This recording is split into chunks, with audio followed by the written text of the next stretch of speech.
15 and 20. So an average of 20 CS ahead for Bjergsen in this series from 10 minutes is certainly a good thing for that team. But Dig played around it, had their top laner play well, kind of came together in that last game, and here we are once again in game number 4. And what Keen did after that, yes, he did lose in the early game, and he is losing these 1v1s, but he played his part in the CC train. He played his part for the team, what they needed him for later on.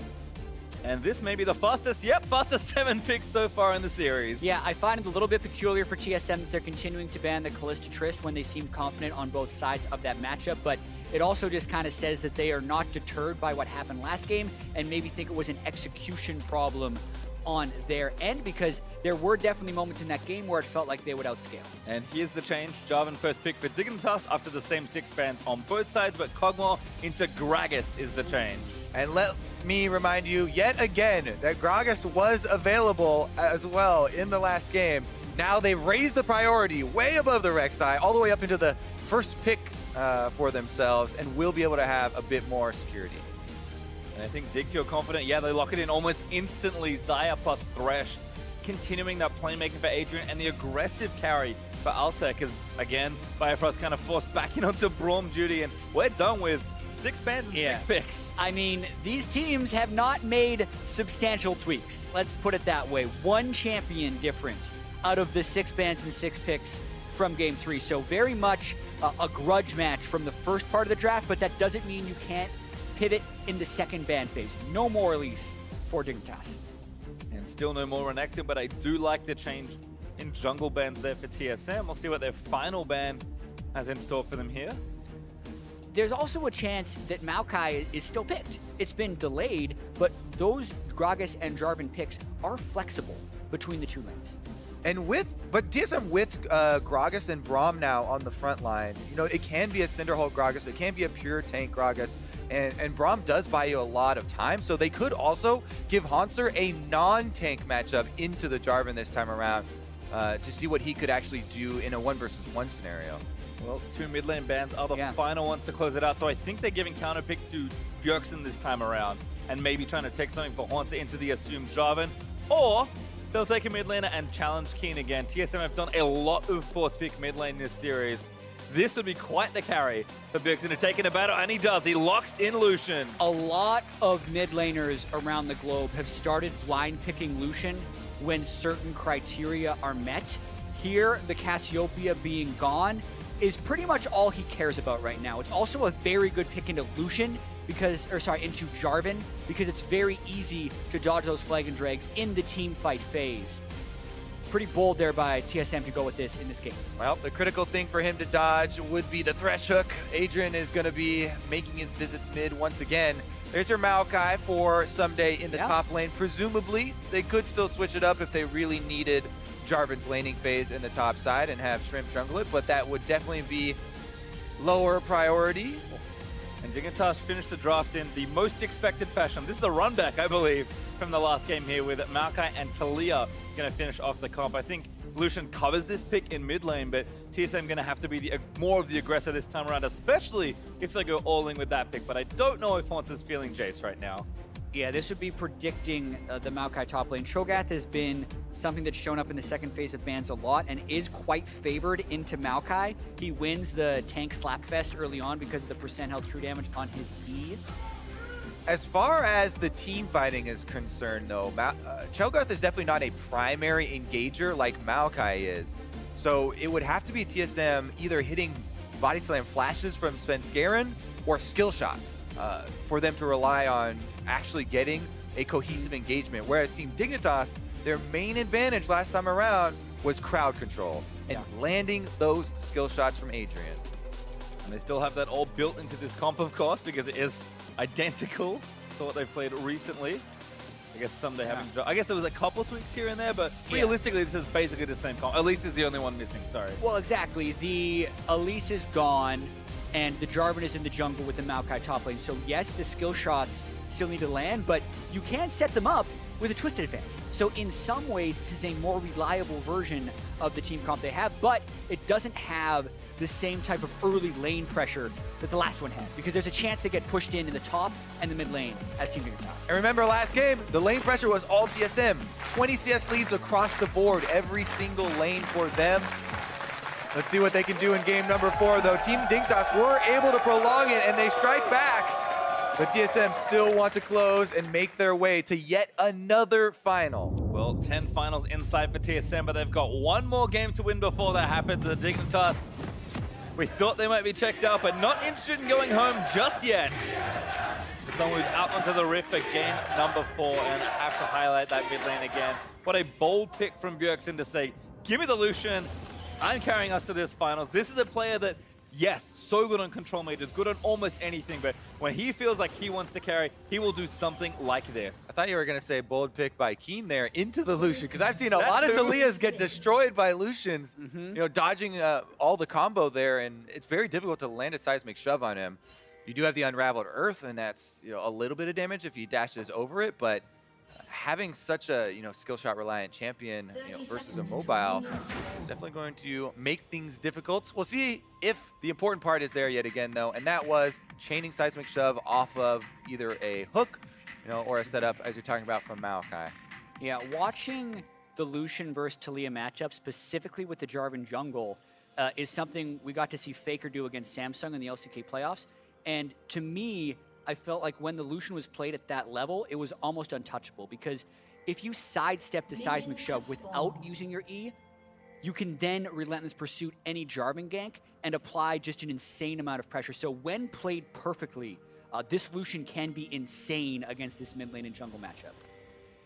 Well, we'll just have to see how Bjergsen's feeling today. He's been playing excellently so far in the series, but got a pretty tough task ahead of him here if TSM are looking to close this series out in 4 games. Once again, we'll have the same side start for these junglers. I'm going to get some help, and another big leash there for Shrimp. Going to take those Raptors down and then straight to that red buff. Yep, as soon as he finishes the last small Raptor, that's when the bottom lane gets to leave. Shrimp cleans up the red buff. And once again, you leave the large Raptor because it takes too long, it will waste your time, and you will still get level 3 off of your next buff anyway. Yeah, it's even faster than the old Scuttle Crab rush, because the Scuttle Crab doesn't spawn by the time he's actually already started the blue buff with this super leash.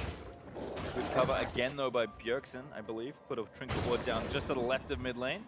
So he's going to spot Shrimp, depending on the route he takes to get up towards either top lane or if he just sits in the river again. But Shrimp now level 3, and there's Fog of War. Where is Shrimp going? Well, such a fast gank. He's not going to go down into the mid lane because there's wards there. Haunter actually might get baited in. Does have his flash, gets rooted up already. Shrimp looking for a good flash.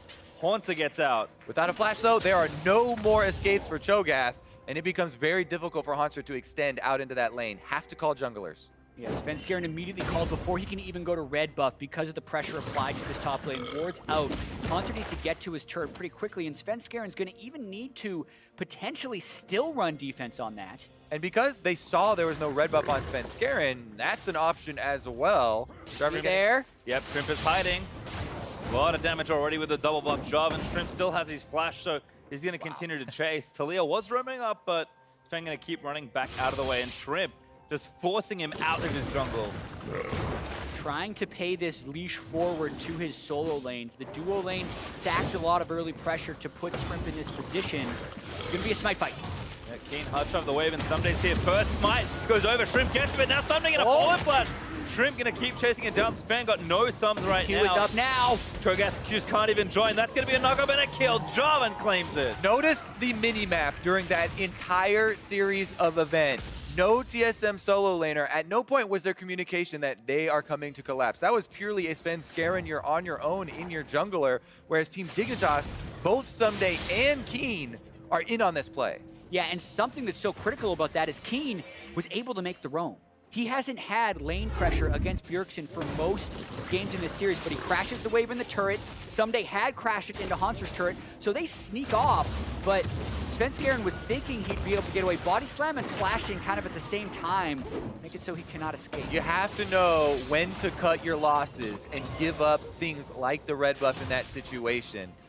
No TSM solo laner is going to come to the party, so Sven was on a one-man mission, and not only did he not combo the damage correctly with the smite, which is hard to judge that early on, but he also was going to go down in the end, and that kill went over to Shrimp. We'll see if Shrimp can actually snowball with the Jarvan, though.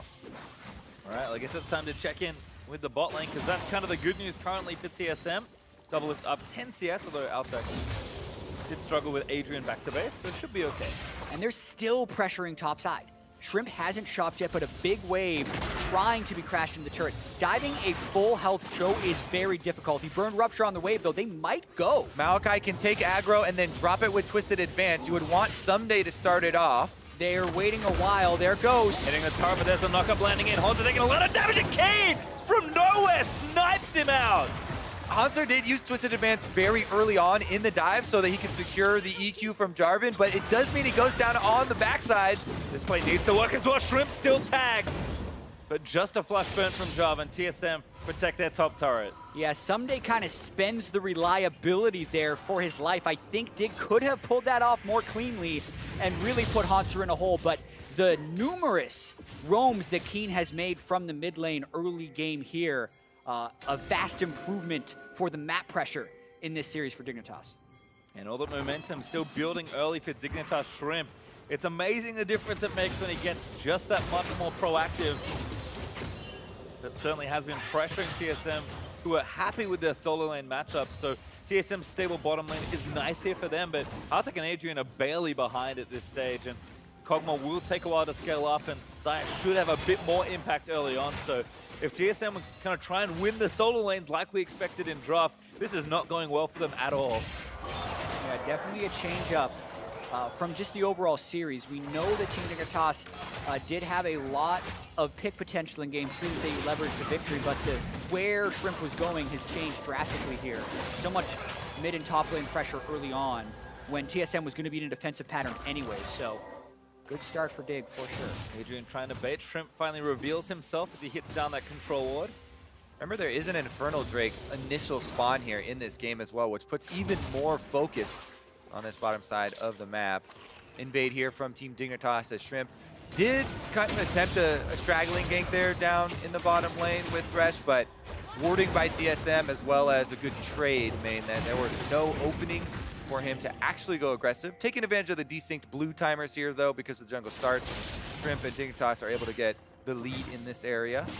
Shrimp has stolen a lot of blues away from TSM this series, so nice to see that play continue, as Keen actually able to get this one for himself. So the theorized answer would be the cross-court, basically, steal on the other blue here from TSM, and they do have wards over there. Plus, Hanser is pushing Someday into turret right now, but this is definitely expected by Team Dignitas because this is the common answer, basically. Will they be able to win the fight here? Shrimp does have Smite.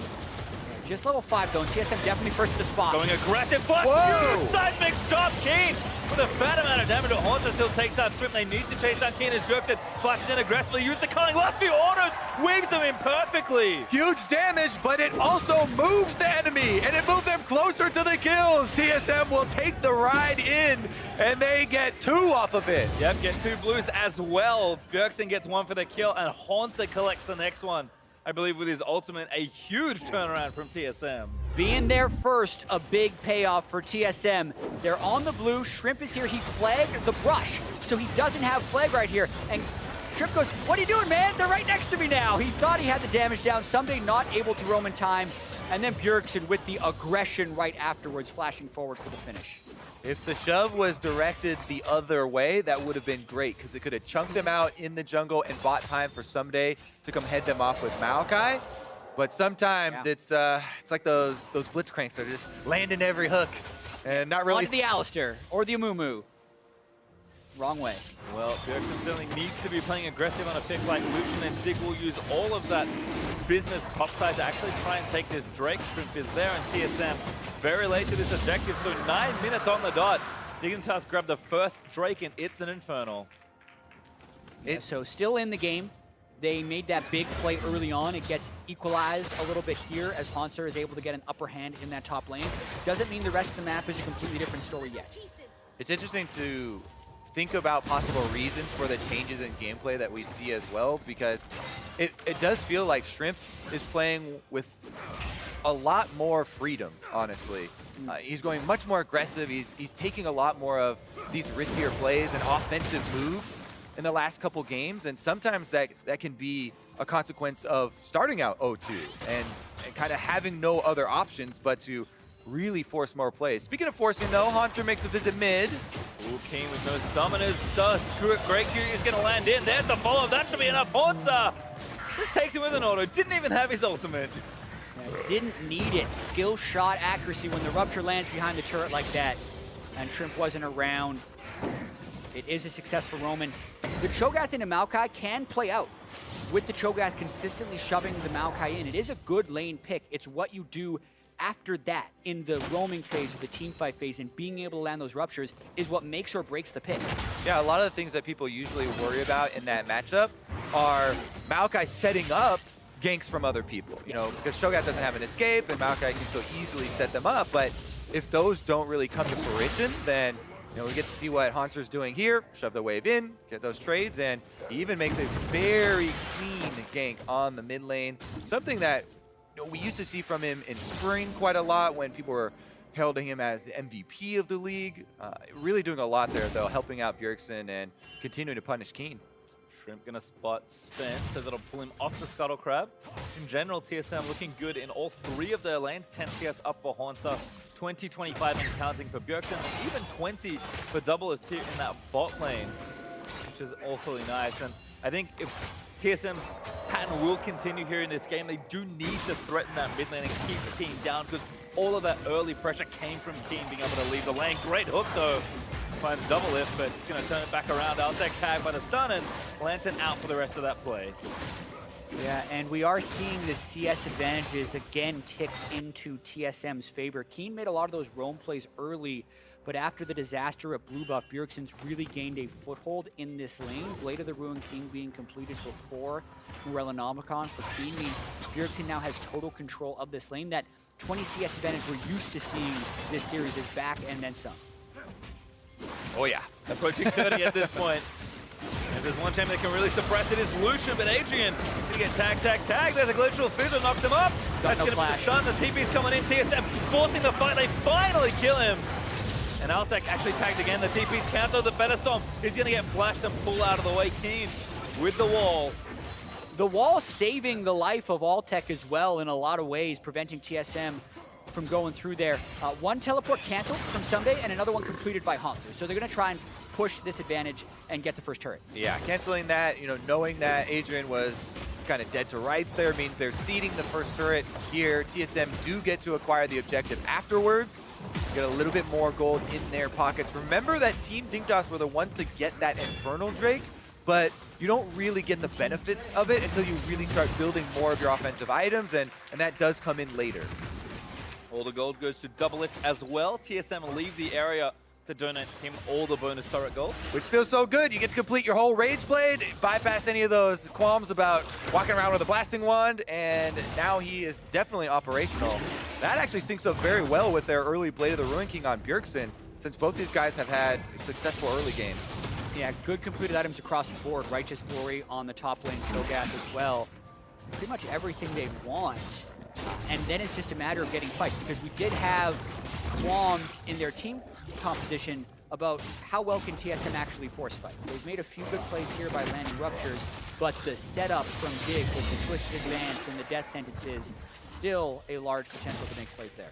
And Rift Herald taken by Dig does mean they have a good tool to try and take down a turret and even that back up. TSM though up actually 3,000 gold as kind of all of that money gets spent and the farm continues. So a good early lead, but certainly not insurmountable. Definitely true, especially with how this series has gone. One thing too with taking Rift Herald when you're behind, I've seen so many people complain about the value of this objective is very hard to actually see returns when you're really far behind, because you don't get to push with it. However, there are some really creative ways you can use even when behind to get a lot of value out of the Rift Herald. When the enemy team is constantly looking to set up on an objective, it usually is easy in the early game to identify what side they're going to go to. And there's a little trick with Rift Herald. If you activate it behind one of the enemy's minion waves, it will go straight for the turret. It won't get stopped by the minion wave, so you can backdoor, quote unquote, since there will be no minions there, with the Rift Herald, since she also is going to take off the extra resistances and give you that damage. Trying to just trade, basically, when you're behind. So that's always what you're looking for. Don't want to fight those straight-up fights. See if Dig can find some favorable trades, but Drake number 2 is up soon. Mountain Drake will be the order of the day. Dig did get the first Drake, and it was the Infernal, but TSM are going to try and break the game open as the mid-game moves on. A lot of effectiveness in this series, I feel like, with Mountain Drake, just because it does help you around the objectives, and both of these teams have showed excellence in snowballing and taking towers and taking downs. Yeah, and TSM has a lot of control right now, so the Mountain Drake shouldn't be too much of an issue. They're not even really losing any damage to their own turrets. While a team is taking Drake, would have been one of those opportunities to try and place the Rift Herald somewhere, but Shrimp just off in his jungle, trying to keep his camps up and keep his farm good. Haunter's Feast makes that job even easier as he gets a stack, eating the Mountain Drake and gifting that over to TSM. And now it's time to glance back down at kind of where the next items are going. Bjergsen on the way to Black Cleaver, has a Phage done already, and Double will be going for Rune and Hurricane once again. These are not particularly expensive items, so TSM should have a big surge in this mid-game soon to try and force something with the gold lead they have. Yeah, and we try in theory craft some engagement opportunities for TSM since they don't have the super reliable ones that we've been kind of talking about. With a Righteous Glory completed on the Cho'Gath, it's actually much more viable for you to literally just activate it and run at the enemy team to get in range for the slows than it is for you to throw out Ruptures, but Doublelift gets hooked. Forced to flash with a great hook from Adrian, starts it off, still a lot of damage being applied. Adrian about to get stunned, the ulti's almost getting executed. Doublelift actually does manage to snag it. Keen rides the wall over, but they're just standing their ground. Another stun, kills Altek as Doublelift grabs the double kill. Rage Blade Kog'Maw, the one item power spike right there. The fight took a while. He got enraged, the Rage Blade hit the max stacks, and boy did he start pumping out the damage. He completed it so early that he also had money left over for Ninja Tabi, which helped him out in that duel so much. The TSM dual lane fight their way out of this gank that is pulled off on them, and TSM are going to take a lot more from Dig. There's something just wonderful about watching this particular combo. Cog and Braum, so many moments already in the series that we've seen. They've just kind of stood there and be like, all right, I guess we have to fight. We have no other options. TSM, a great response. They get the turret out of the deal as well. And all of a sudden, they're 5,000 gold ahead. That was 3,000 just a moment ago. Yeah, just a massive jump. And that's what happens when you turn around 2v3s and 2v4s. Double flashes away from the initial engagement, and all the damage goes through down on a Biofrost. After 6 attacks, he gets Ginzu's Rage as a passive, empowering him even more. And just eats through Someday and Altek. Watching this as well. Bjergsen down bottom. He gets Someday very low. He flashes away. What was happening here? Yep. A solo kill while we're in the replay.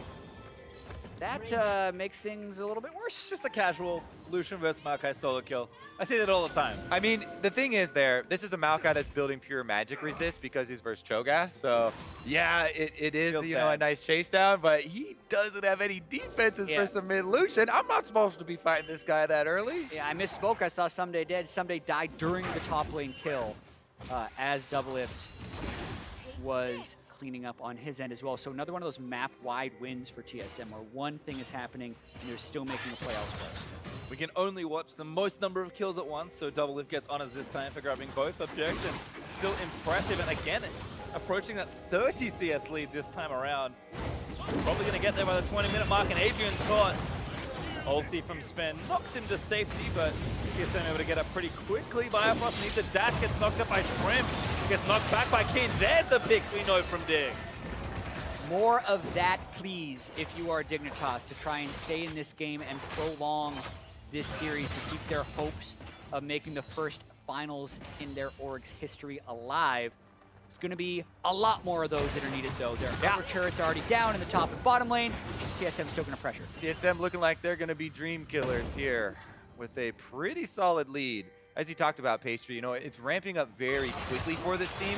And again, we're going to kind of draw back to, hey, Dignitas have this Infernal Drake they're kind of holding on to, but the next one was that Mountain TSM got, and that really fuels that the power of Baron and trying to bridge the gap between the mid game. Right now, though, Sven might even go for this. Oh, actually going to try something. Shrimp gets out of the way with a flag and drag. Turret is low. A trade is being made by Dignitas. Altec claims the top outer turret, but TSM 3 turrets to 1. I kind of remember this from last game. Dignitas had the turret lead for so long in this game, and now it's TSM with the shoe on the other foot. Monster even stealing away the red buff on a ward, just unafraid of anything that Dignitas could really respond with. Yeah, a lot of map-wide pressure, allowing these plays to take shape. Looks like Knight's Vow is going to be coming in once again for TSM. They're doing the double Knight's Vow strategy with one on the support, one on the jungler, both on the AD carries. Fairly reliable way of kind of protecting your carries without having any types of those enchanted supports. But for the most part, it's just TSM trying to clean up their play and recover from last game. Big question will be, how do they avoid the CC in these team fights? Because yes, they've opened up a big lead, but it's just 4,000. And if one of their carries does get hooked, the CC chain can be all the same and the fights could still go in Team Dignitas' favor. Well, Dignitas again trying to poke here and there. This is a brush they got a lot of value out of in the last game, but see if TSM can play a bit more carefully this time around. Fading. Adrian looks for the hook, but Haunter dodges the next one now. Right to score is in. Keem sidesteps and then finds their way back to the Lantern, but TSM with mid-priority. Dignitas invested everyone into that potential pick. Now they have priority on the mid lane, so they're almost daring Dig to fight them. There's a hook. Ryan spends Garen, no chain CC. Oh, good wall from Keem, might cut them off, but Biofrost stops it with his Unbreakable. If you've been watching Doublest positioning too, during that entire siege by TSM, he was staying incredibly far back from the rest of the team. TSM right now are talking about the possible Talia walls to cut them off. They're talking about the options that Dignitas have to get back into this game, and you can see it in the positioning as they move up the mid lane. Now they're onto the Infernal Drake, trying to force Dig to come to them. TSM certainly going to start a fight here. Drake already low, the knock-up lands onto Altec. Cook's going to miss. Drake is low, that's Hunter gets it. Now Shrimp able to take the Lantern out to safety with TSM on pursuit. I gotta say, if you're going to fight a team with the Cho'Gath, fight them at an objective, because the Feast is going to be used to secure and therefore not be able to eat your tank in the fight. But they know that Feast is down, they're going for a mid lane. Ooh, Haunter buffing a Q through that, got a few knockups. TSM still letting it loose. Doublest needs to get in range to try and take down some of these carries, but Dignitas scatter and get themselves out to safety. Still TSM hold on to this turret, but it's one hit away, and Altec secures it with 2 little feathers.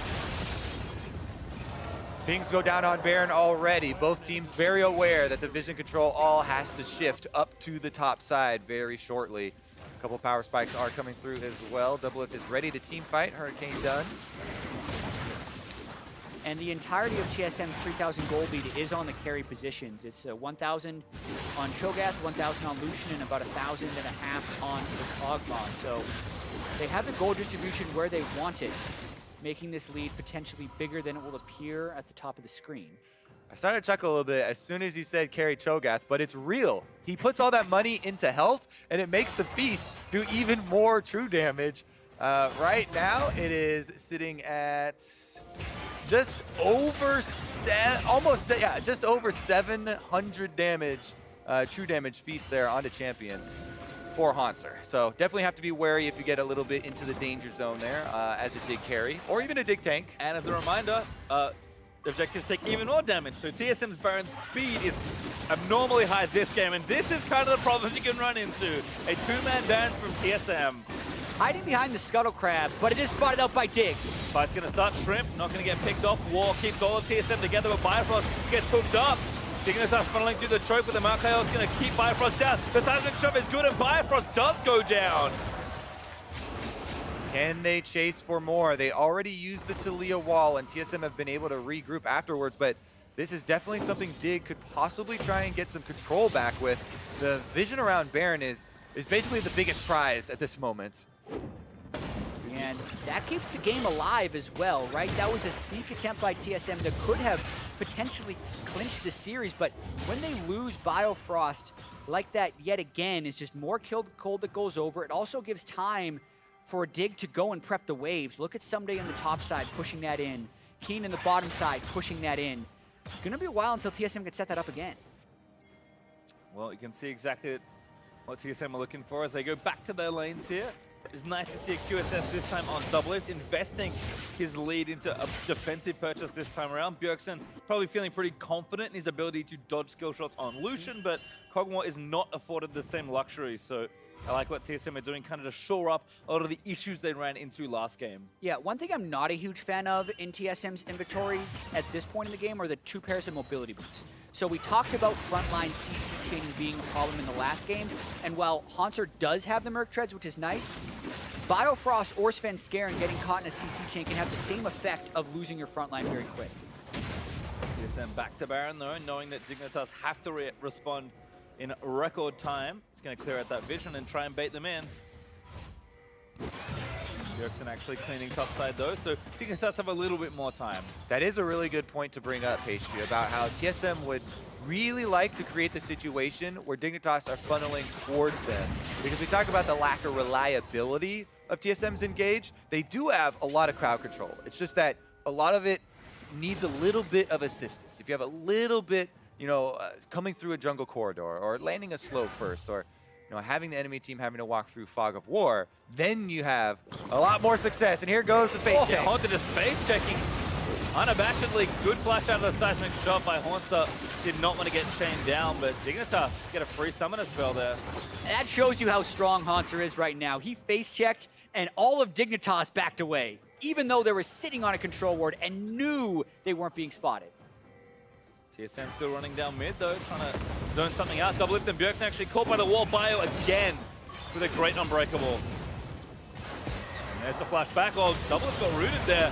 Thinks the feathers caught him. Somebody looking for the flank.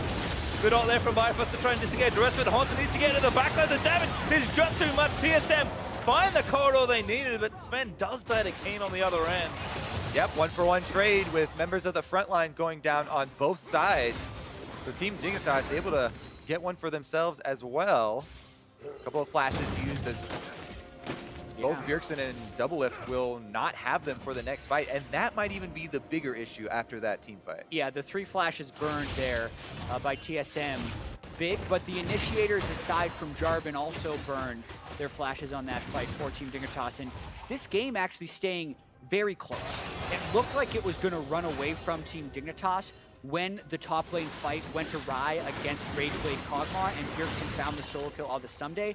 But this Team Dignitas team has really been able to overcome a lot this year. From the huge losing streak they had to all the roster changes to being 3 inhibitors down in Game 4 of the quarterfinals. You can't really count them out until their Nexus actually falls. So still in this game, trying to make this a Game 5. And they are going to try and group up here before the Infernal Drake spawns. This will be the 3rd and final Infernal Drake of the game. A couple seconds away here. TSM currently have a little bit better positioning as Haunter's already in the river, but they're being drawn back to Baron instead. I wonder if this is one of the... Oh, never mind. Here goes the speed boost. Yeah, tough time to trade as Adrian looking for that kill onto the Cho'Gath. Again, he is tanky, but not enough to withstand a pure 1v5 for very long. Yeah, and getting the Infernal Drake would be pretty huge for this one because the game is relatively close, and as Kobe mentioned, it's the last possible one in this game. I was almost expecting TSM to force it and try and secure with Feast, but now... Oh no, he gets it, Shrimp! Crucial smite as he claims the Drake, but now they have to go a long way around to Baron Altec.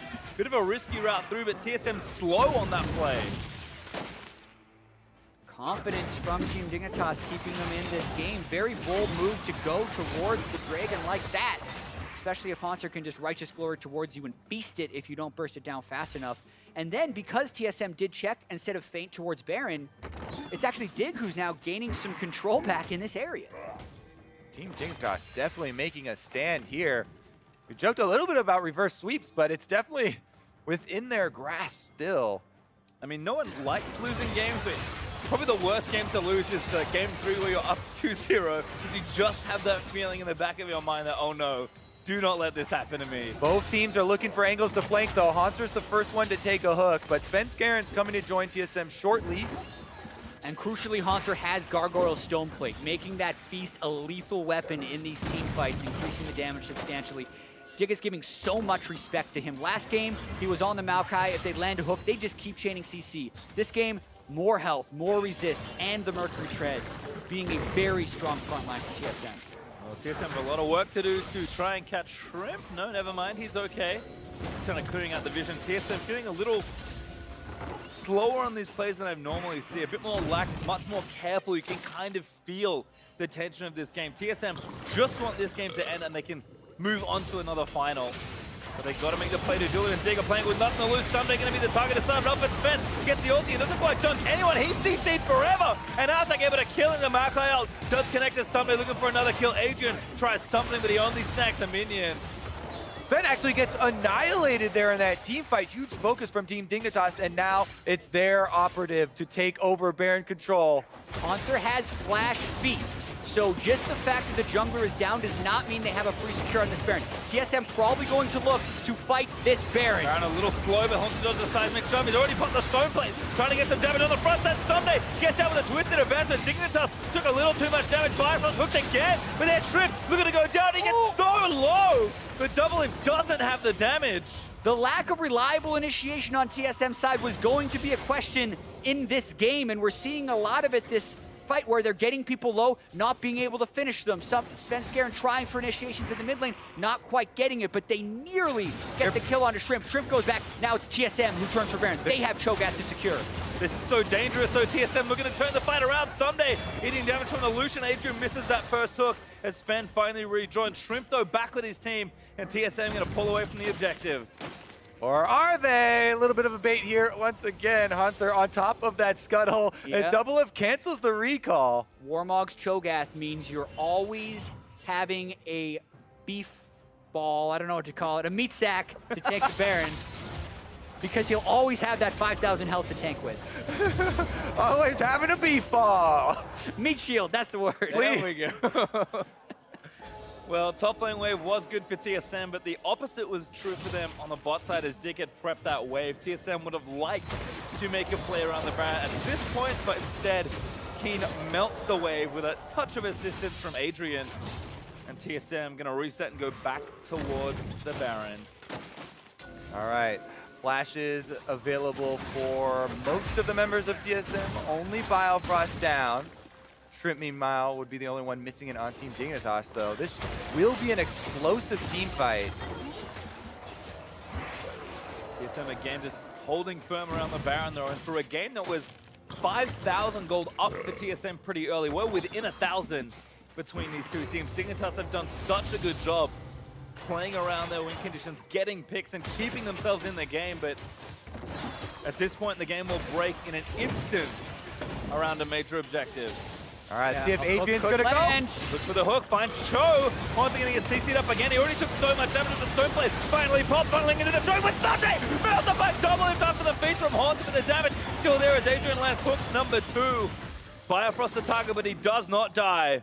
That stone plate, both offensive and defensive use there. Uh-oh, another hook though lands. Svenskeren able to slide out of it though. Note Svenskeren swapped out his mobility boots for the Mercury Treads, allowing him to body slam away from that flay chain. The meatball's full health again, and they're rolling towards. He's back! I'll take it. Still a 5v4, although 4v4 as Biofrost returns back to the Baron. Had to run back for a bit of extra health, so his Moby's going to help him book it back towards this crucial objective. And TSM, they are playing with fire around this objective.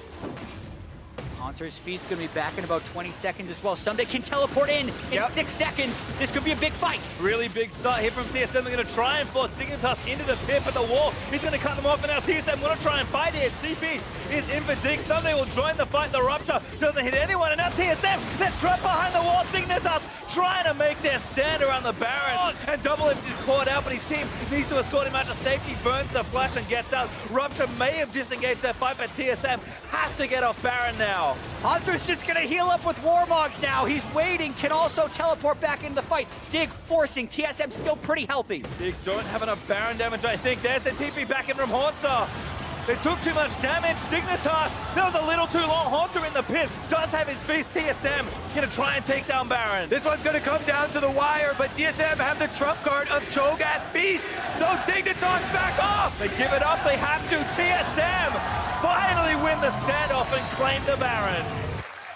And you can now take a moment to exhale because that was such a tense moment for both teams. The Baron can swing heavily in either favor, but the fact that it was not a cataclysmic team fight where no one died, and the fact that it was traded for an Ocean Dragon, means it now becomes about the power play now. With Baron, what can they do?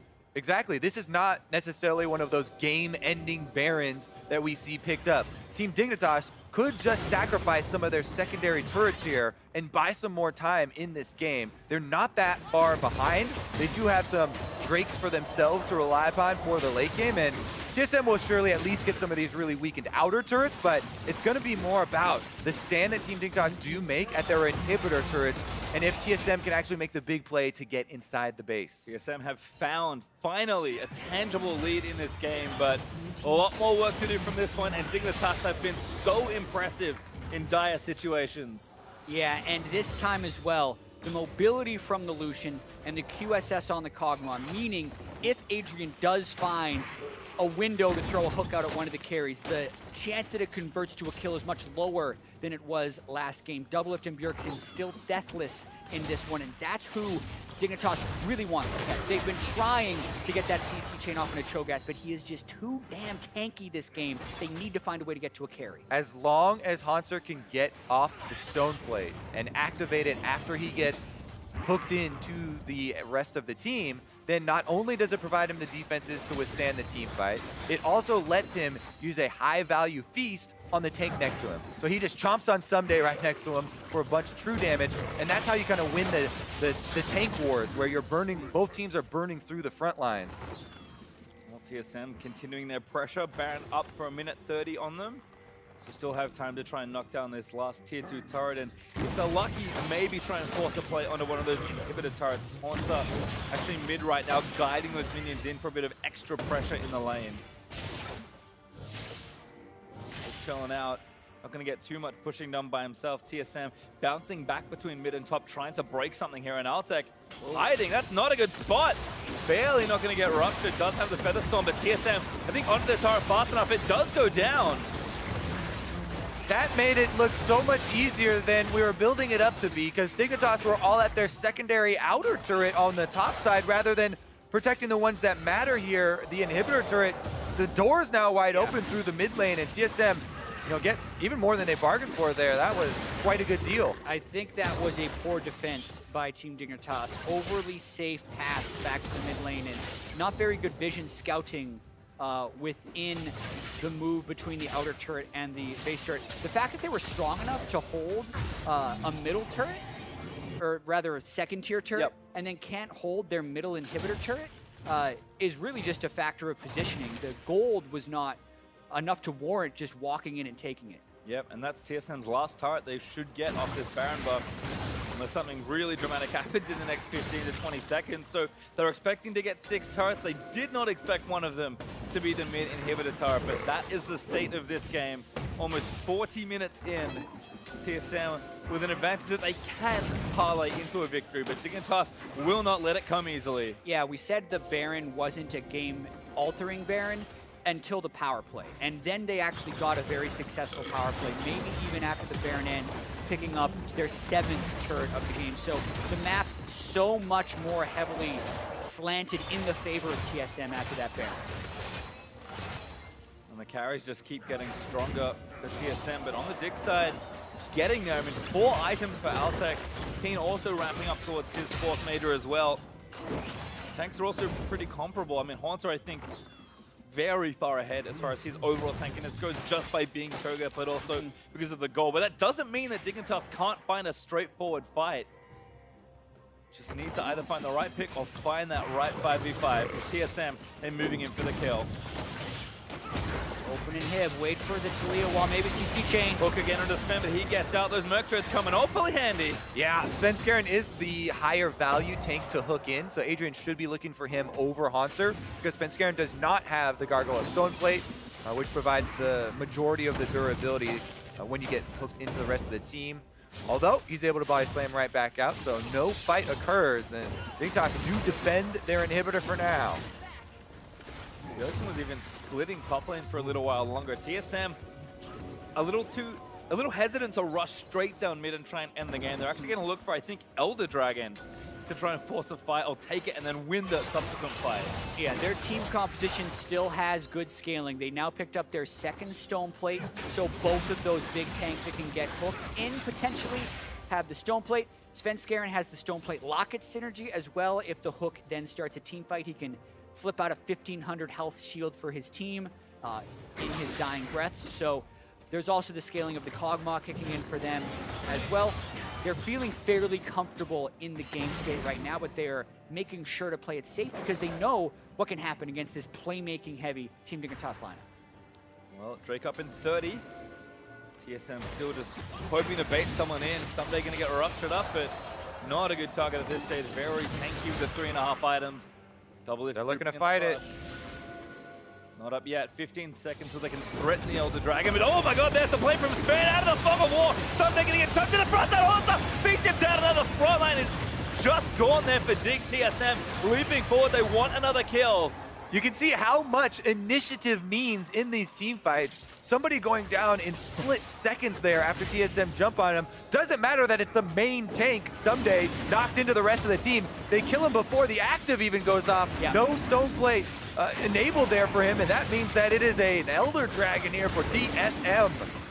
The wait and see there, finally pulling the trigger on body slam flash from Svenskeren. It is going to set up this Elder Dragon empowered Baron force, which Dignitas is going to be hard-pressed to give up, but hard-pressed to contest. Two bad choices. Well, Dig, they've come back from worse, but this is a tough spot as TSM regroup and run straight back towards the Baron area.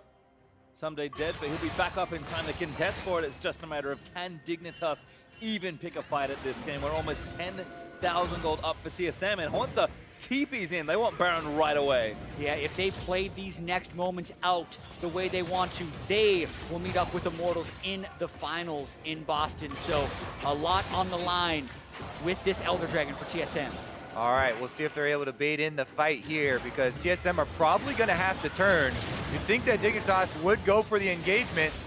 They're pretty slow on it. Haunter can feast this down. Yep. Just do it so quickly. Haunter able to solo it. Doesn't even need to spend the Baron. Does go over. Dignitas just can't get in. And now Adrian's worst nightmare is the chance starting to mount as TSM move in to take game number 4. Elder Dragon up for a little while longer, but this Baron empowered push is going to be brutal. They still have the 2 Elemental Drake Elder for another 60 seconds. Definitely this wave, and then the next. You would need a God Hook from Adrian onto Bjergsen, who has no QSS or cleanse, to make any dent in this team fight. TSM also have a lot of time. Haunter was able to get the mid wave pushed up, and that one is open, but 5 men strong in on the top side. Watch this Kog'Maw double. It does so much damage. Turret is almost going to melt in one fell swoop.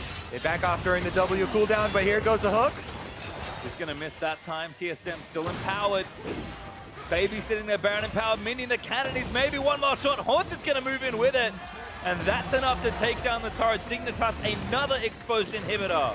Bjergsen was halfway up the lane catching the minions while they finished off that turret. Not even near hook range. Found Haunter. That's not the target they want. Inhibitor, is going to go down. You can see as soon as they even hook Haunter, Double Lift moves up right next to him with the tank, threatening and covering his teammate there. 2 inhibitors now down for Team Dignitas, and TSM exit the base. And only 1 left for TSM to attack.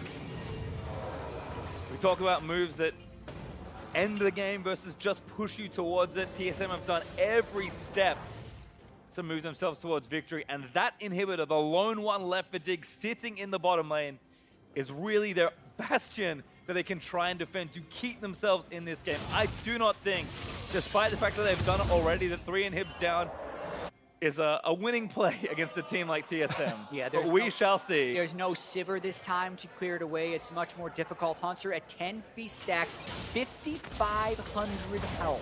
And Elixir of Iron to be as big as you possibly can.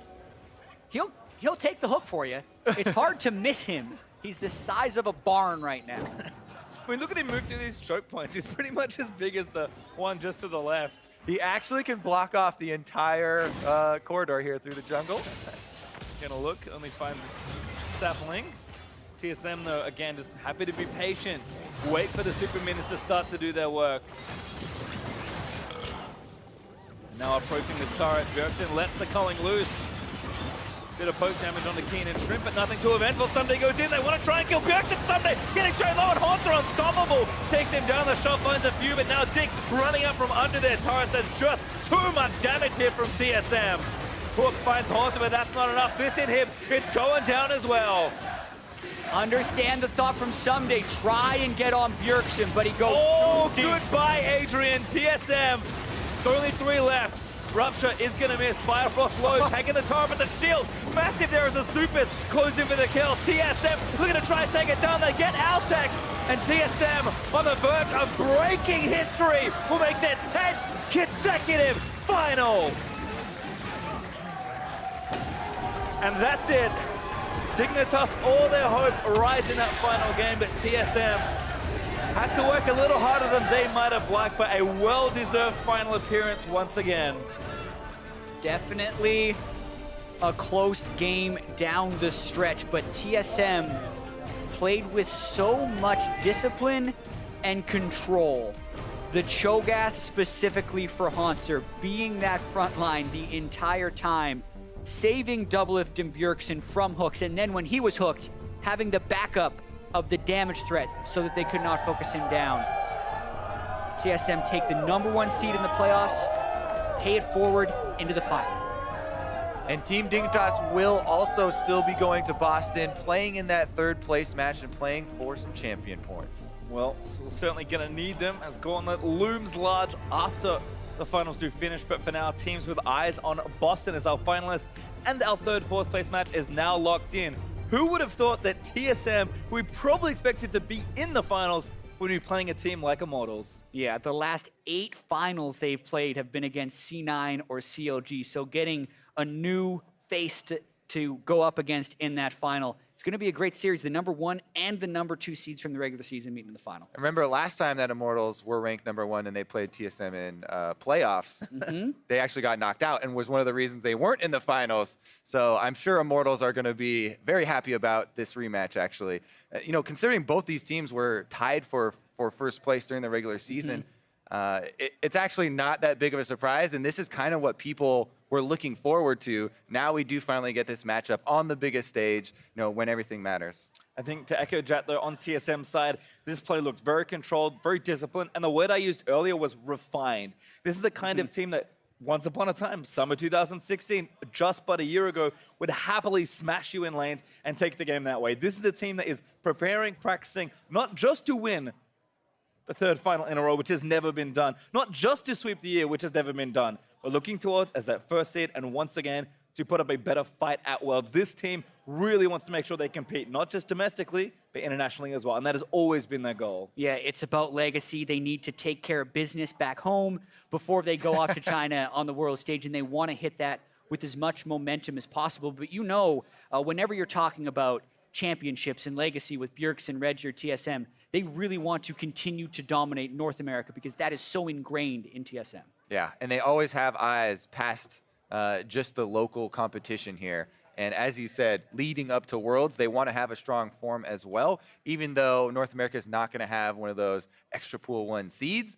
TSM want the rest of the group to be in fear, right? They want to have that intimidation factor. And having strong performances in your own region's playoffs are what get you that little edge. Yeah, and what I'm going to be really interested for in the final as well is kind of what the draft is going to be like, because it felt like Immortals and TSM were playing a lot of the same picks. High priority Kog'Maw, high priority Cassiopeia. It's going to be a really fun one. Certainly should be, but to hear more about the series from the player's perspective, we're going to head stage like where Overly has an interview with TSM's bot laner.